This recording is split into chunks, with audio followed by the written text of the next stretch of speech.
कौन गाँव हरे हो? हैं? कैसे कोली को ठेवा? कौन गाँव हरे हो? माँ कसम से गलत मोर्चा।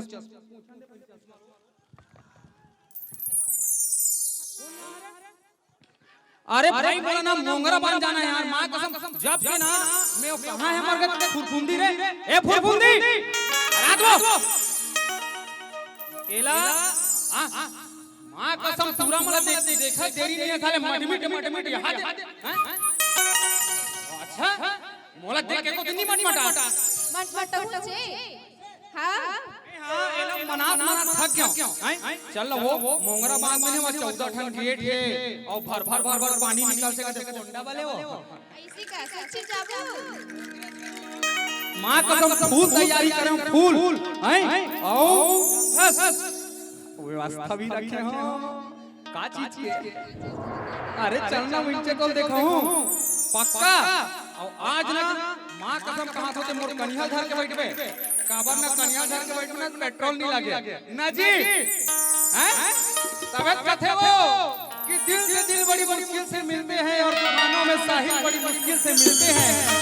कि दिल से दिल बड़ी मुश्किल से मिलते हैं और तूफानों में साहिल बड़ी मुश्किल से मिलते हैं और यूं तो मिल जाते हैं हजारों गाल गुलाबी और यूं तो मिल जाते हैं हजारों गाल गुलाबी लेकिन गोरे गालों में काला तिल बड़ी मुश्किल से मिलते हैं गोरे गालों में काला तिल बड़ी मुश्किल से मिलते हैं सुनना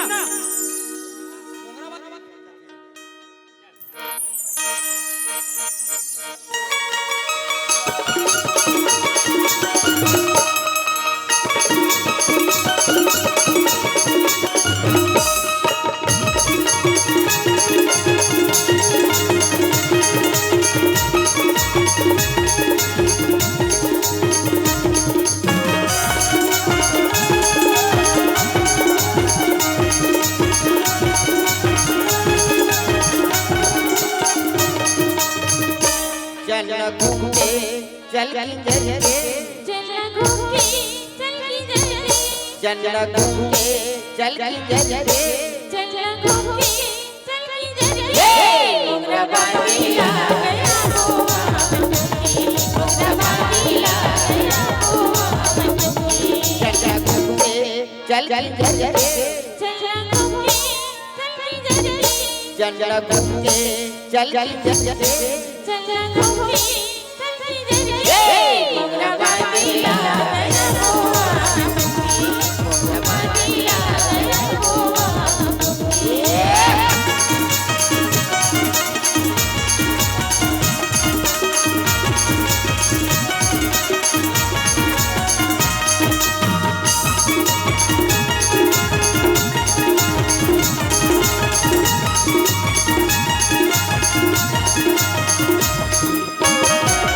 माता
भाई गोरी आवे दर्शन के हो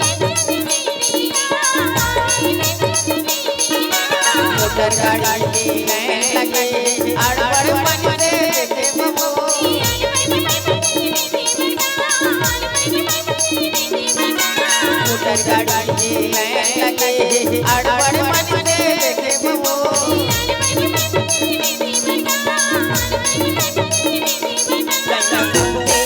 चल चल चल चल घूम के चल चल चल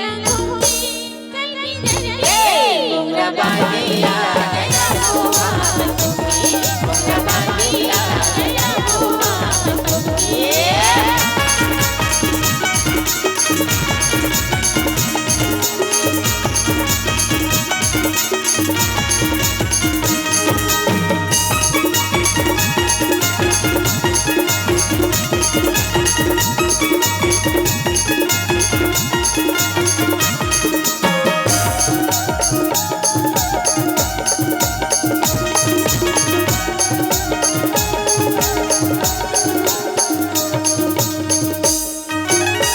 पानी हर गो गल के माजावा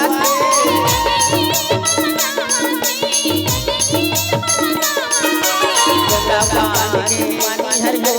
गल के माजावा संगया मन नागा चलावा करवा दरिया गावा संगया मन नागा चलावा करवा दरिया गावा